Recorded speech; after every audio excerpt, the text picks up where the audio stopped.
How does it feel? It feels good. It feels really good. The guys really fought tonight.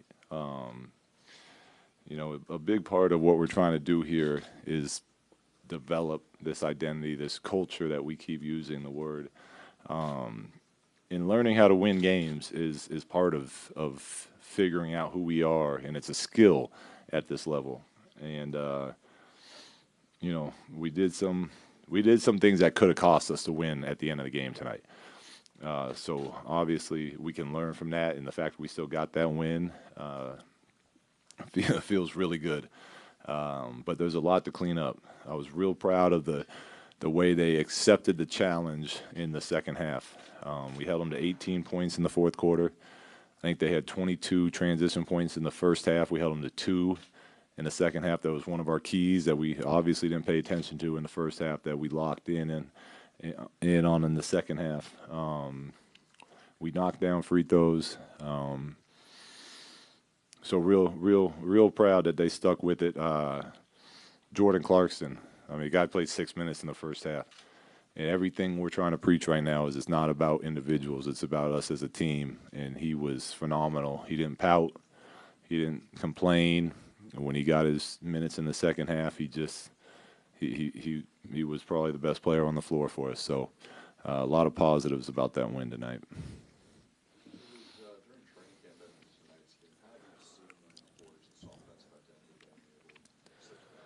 Who? The team? Us? Our offense? I don't know. I keep stressing defense, but our offense is definitely looking better than our defense. But honestly, I think,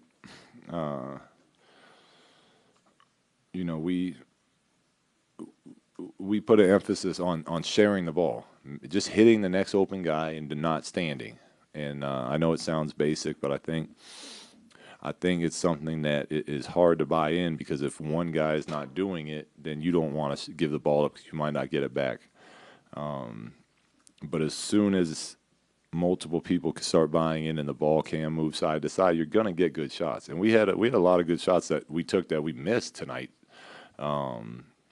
So, I'm going to continue to encourage them to take their open shots. I told Larry right now he had an open 3 that he passed up that I thought he should have taken it.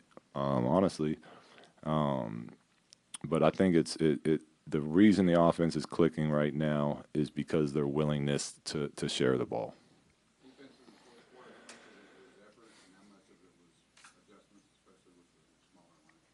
To me, it's normally it's mostly effort. I mean, I know that you got to have your brain locked in too and follow the game plans.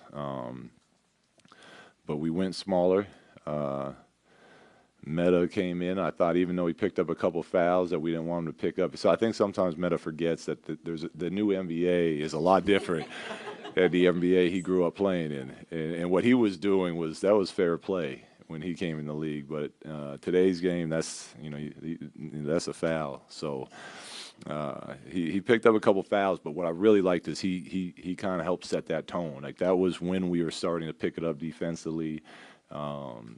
He's guarding one of the top 5-10 players in the league, and he's trying to pick him up full court. And James is really good, but I think that motivates the rest of the guys. And then we come in and stay with a small lineup. And from that point on, I was really happy with the effort that we gave on defense and the execution for it for the most part. How often do you expect Brandon to be bringing the ball up like that? I mean, at least for now, every game at some point. I think I think it helps engage him in the game. He's a great basketball player, and he has a great feel for the game. And obviously he'll be able to get that feel. The more comfortable he becomes at this level, playing the wing and coming off pin downs and all that. But when you're handling the ball, even if you're not shooting, just making passes, it's a great way to force you into the game. And he's constantly making plays, and he was great for us. I don't know what his final numbers were, but he was switching defensively. We had him on Harden. He had a big opportunity to go one-on-one again. I mean, that's got to be pretty cool for him. And the more opportunities he gets like that, I think the quicker he'll adapt to this level. In other words, that's something you do to get him comfortable as opposed to necessarily Oh, well, we'll see how it goes. I mean, originally we did it in the preseason to see how to try to get him more involved. And the first game we did it, I think he had 21 points and was all over the court. So from that point on, it's not only to get him more involved, but he's also really good at it. The point guard in the NBA is like, it's like being a quarterback in the NFL. You have to know the offense inside out. You got to be able to direct people depending on what's the game plan is, and he doesn't have that yet at this level. But when he's running the point for us, I think he's a much better player on both ends of the court. Do you like him to be more aggressive? I mean, he's shooting in the rhythm of the offense. But would you like him to be a little more aggressive? No, to me, being aggressive is doing what he's been doing, and that's shooting when you're open, but getting in the lane, playmaking, not turning down shots defensively, taking the challenge of guarding the other team's best player, switching on to bigger players. That's being aggressive. I don't think he needs to be out there jacking up shots aggressive. I think he knows what's a good shot and what's not, and as long as he's taking good shots, he can. The more he gets, I'm fine with him taking. If that's 20, 25, that's fine. If he only gets 5, 7 good shots, then that's fine too.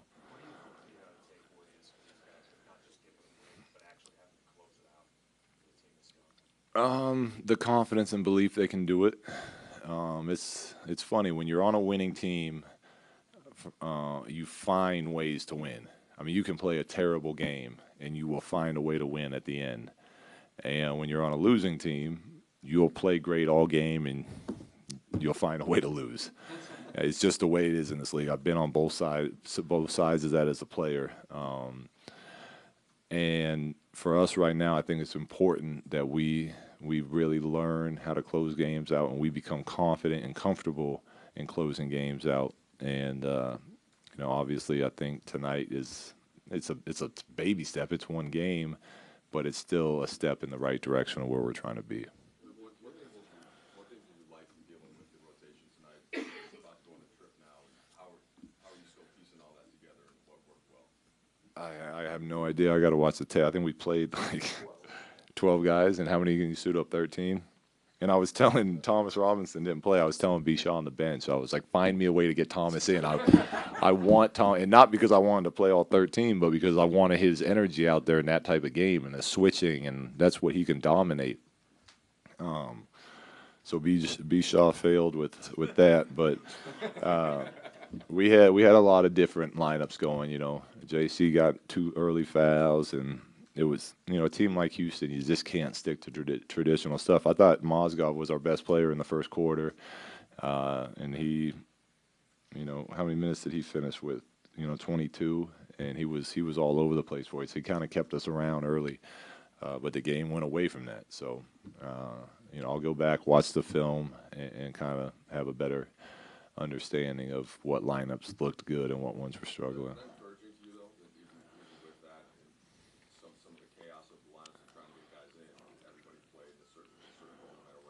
Yeah, that's what I want.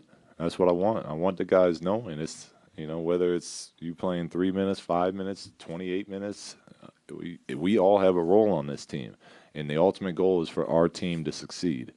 And it's going to be different nights. It's going to be different people. But stay ready, stay supportive of the guys that are playing. And I thought tonight was a great example of that.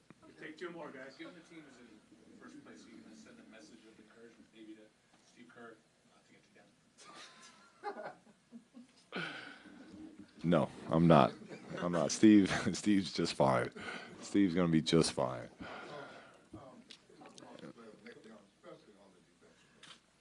Well, that's where he earned his starting spot for tonight's game.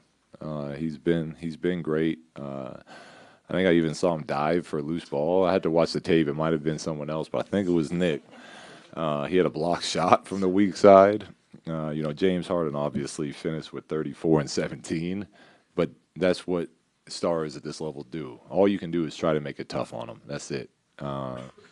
And the fact that he's been given such phenomenal effort on defense is, give the kid a lot of credit for that. I told him after the game I was going to have to I was going to have to stop calling him a defensive player because now he can't shoot the ball anymore. He went 2 for 9 from threes, had a bunch of open looks he missed. So I'll have to kind of mix up the praise that I give him. But yeah, a lot of credit to Nick for coming in and earning the starting spot for opening night through defense.